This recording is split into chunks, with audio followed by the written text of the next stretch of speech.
आज आपण इथं 15 ऑगस्टच्या निमित्ताने आपल्या देशाचा स्वातंत्र्याचा दिन जो साजरा करण्यासाठी उपस्थित आहात आणि सन्माननीय व्यासपीठाने मला आज संधी दिली त्याच्याबद्दल मी खूप खूप ऋणी आहे।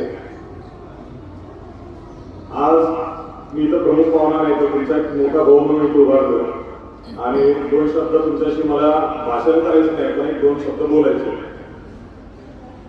आपण पारतंत्र्यात गेलो, स्वातंत्र्य आपल्याला कसं मिळालं हे आपल्याला आपल्या शिक्षकांनी आपल्या शाळेने आपल्याला खूप छान पद्धतीने शिकवलेलं आहे।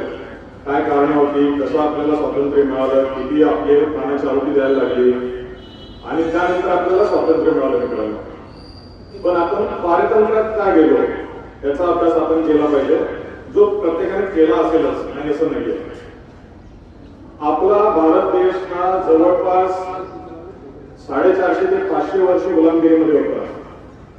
छत्रपती शिवाजी महाराज यांच्या जन्माच्या आधी जवळजवळ 325 वर्ष आपण पारतंत्र्यात होतो, मुघलांचं राज्य होतं आपल्यावरती।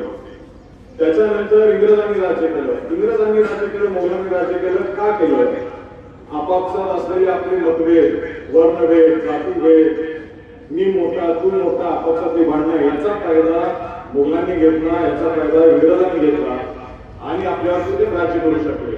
तोडा आणि राज्य करा हे त्यांचं मूळ तत्वच होतं। आपण समजलो नाही आणि आपण पारतंत्र्यात गेलो।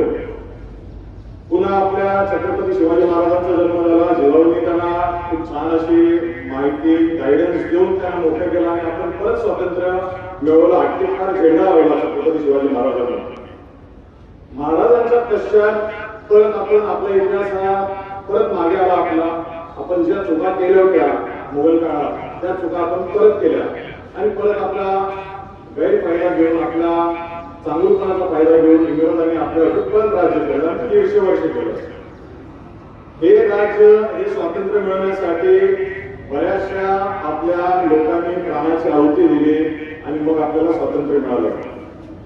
मित्रांनो, आज हीच परिस्थिती आहे। आपण बघताय भारत हा बलशाली होतोय, जसं सरांनी मगाशी त्यांच्या प्रस्तावामध्ये सांगितलं।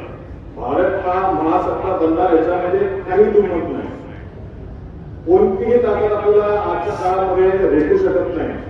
काही देश आहेत जसे चीन आहे, अमेरिका आहे, काही ना काही कारणास्तव आपल्याला they are trying to invest in something different way, की टॅरिफ लावणं हे लावणं ज्याच्याकडून आपली प्रगती कशी थांबवता येईल, भारत कसा महासत्ता बनणार नाही याच्याकडे त्यांचं कॉन्सन्ट्रेशन आहे। पण मित्रांनो, आपल्याला जे आज लीडरशिप मिळालंय, मी कोणत्याही पॉलिटिकल पार्टीला सपोर्ट करत नाहीये, पण आज जे आपल्याला सपोर्ट